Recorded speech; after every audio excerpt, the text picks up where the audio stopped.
Hi everyone, मैं हूं शिफाली गिरधरवाल और आप देख रहे हैं consultees with clear text by M smiling. GSTR 3B वो फॉर्म है जीएसटी का जिसको सबसे ज़्यादा बदलना चाहिए था लेकिन अब तक नहीं बदला था, लेकिन अब बदल गया है। तो हम लोग आज जीएसटीआर 3B के नए फॉर्मेट को गो थ्रू करेंगे, कहाँ पे उसमें क्या चेंजेस आए हैं, उसके अंदर एक नई टेबल इंसर्ट हुई है, उसमें क्या डेटा देना है, पुराना डेटा जो हम गलत तरीके से दे रहे थे उसको हमें सही तरीके से देना है, और कुछ नए कॉलम्स पुरानी टेबल्स के अंदर इंसर्ट किए गए हैं। ध्यान रखिए, रिटर्न आपको पूरी सही तरीके से फाइल करनी है, और गलत तरीके से रिटर्न फाइल करने का नतीजा हम सब लोग देख चुके हैं। बहुत सारे लोग पहले कहते थे रिटर्न फाइल करने में है ही क्या, ये तो कोई भी कुछ भी कर सकता है, और उसके बाद जो नोटिस की बौछार होनी शुरू हुई कि अच्छा तुमने ये गलती की, ये गलती की, ये गलती, तब लोगों को समझ में आता है कि जीएसटी में अगर आपको सर्वाइव करना है तो सिंपल सा फंडा है, कंप्लायंस बिल्कुल ठीक से करना है, और कुछ बहुत ज़्यादा नहीं मांग रहे आपसे, एक रिटर्न ठीक ठाक फाइल कर लो। पहले बहुत सारे ग्लिचेस थे, मैं बिल्कुल समझती हूँ, लेकिन अभी रिटर्न स्ट्रीमलाइन हो चुकी है, एटलीस्ट अभी हम उसको ठीक फाइल करें। नए फॉर्मेट से आप सब लोगों को गो थ्रू करना है ताकि अब आप लोग गलत रिटर्न बिल्कुल फाइल ना करो, कॉन्सिक्वेंसेज बहुत हाई है अदरवाइज। तो एक बार नए फॉर्मेट को गो थ्रू करते हैं, नई टेबल्स जो उसके अंदर इंसर्ट हुई है, नए कॉलम्स जो इंसर्ट हुए हैं, और जो न्यू क्लैरिफिकेशन है फॉर्मेट के अंदर ही देखेंगे कि उसमें कहाँ पे क्या इंसर्ट हुआ है। तो ये हमारा जीएसटी 3B का फॉर्म है जिसको हम लोग गो थ्रू करेंगे अभी। ये details of outward supplies, inward supplies, ये बिल्कुल पुरानी है टेबल, इसके अंदर कुछ नया नहीं है।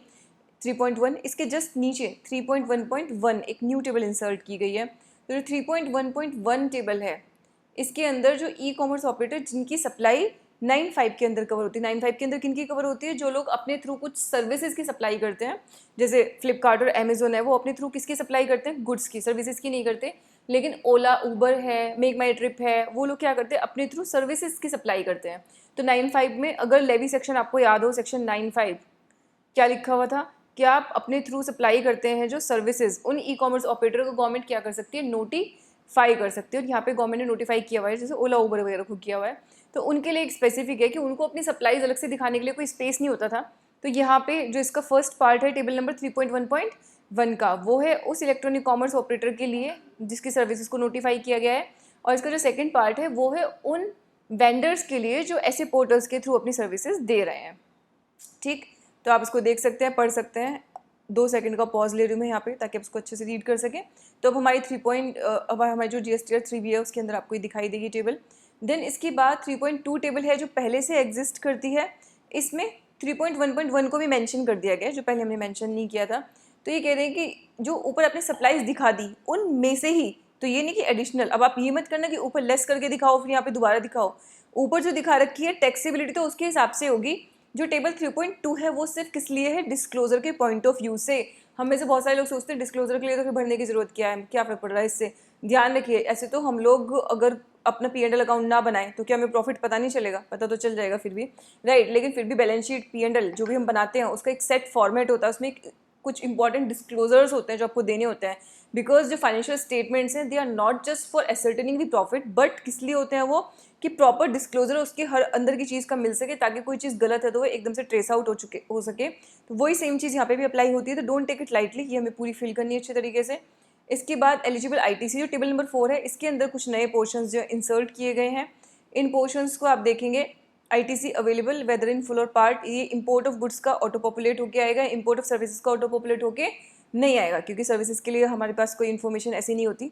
गवर्नमेंट कंप्लीटली हमारे इनवॉइस पे डिपेंडेंट होती है, जबकि गुड्स के लिए हमारे पास होता है कि वो कस्टम्स के थ्रू आते हैं तो वहाँ से हमें पता चल जाता है।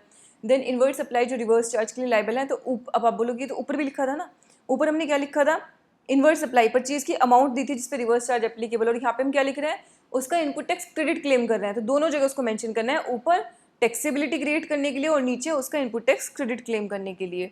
Then inward supply from ISD auto populate होकर आएगी, ऑल अदर आईटीसी, इसके अलावा कोई इनपुट टैक्स क्रेडिट अगर बचा तो आपको खुद लिख के लेना होगा इस वाले कॉलम में। देन आईटीसी रिवर्स, तो अगर आप कोई आईटीसी रिक्लेम कर रहे हैं जो आपका पहले रिवर्स हो गया था वो भी आपको यहाँ पे मेंशन करना है। Then ITC reverse as per rule 38, 42 and 43, तो ये होते हैं हमारे रिवर्सल के, जहाँ पे हम एग्जेम्प्टेड गुड्स कर रहे हैं या सर्विसेज कर रहे हैं, और टैक्सेबल और एग्जेम्प्टेड दोनों कर रहे हैं, या फिर हमने कुछ सप्लाईज को हम लोगों ने बिजनेस और नॉन बिजनेस दोनों यूज़ के लिए लिया कुछ इनवर्ट सप्लाईज को, तो उनको हम लोग क्या करते थे, 42, 43 रूल, बहुत बार मैंने अलग अलग सेमिनार्स में इसको डिटेल में पढ़ाया, तो उसके हिसाब से मेरा रिवर्सल करना होता है। वो हमें अब कहाँ पे लिखना है, इस टेबल के बी पार्ट में, और जो इन्होंने नंबर 1 ये दे रखा है आइटम, यहीं पे मेंशन करना है। और 17.5 का रिवर्सल भी हमें कहाँ मेंशन करना है, यही मेंशन करना है। और एक बात ध्यान रखना, इसके अंदर जो ऑल अदर आईटीसी है जो ऊपर अभी हमने डिस्कस किया था, ये अब क्या होगा, ऑटो पॉपुलेट होकर आएगा।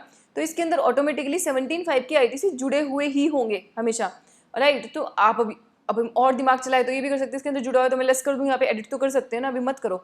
अगर वो जुड़ा हुआ भी है तो उसको नीचे यहाँ पे अलग से लिख के दिखाना है अभी, ठीक है जी।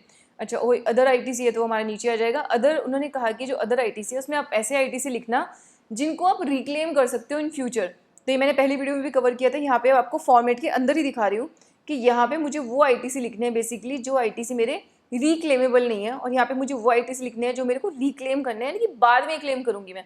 तो अभी रिवर्स कर रही हूँ लेकिन मुझे बाद में क्लेम करने हैं, तो समझदारी से भरना है इसको। अपने ऊपर भर दिया तो एक तरीके से आपका डिक्लेरेशन गलत हो गया कि फिर तो वो रिक्लेमेबल रहेगा नहीं ऊपर दिखाने के कारण। तो फिर नेट आईटीसी अवेलेबल, ध्यान रखिए जो ये सी है नेट आईटीसी अवेलेबल, जो 4C है, यही हमारा एक्चुअल आईटीसी होता है जो हमारे आईटीसी लेजर के अंदर जाके क्रेडिट होता है, राइट। तो आईटीसी लेजर में कौन सा दिखेगा, ये वाला, यानी कि एलिजिबिलिटी हमारी हमेशा ये वाली बनेगी।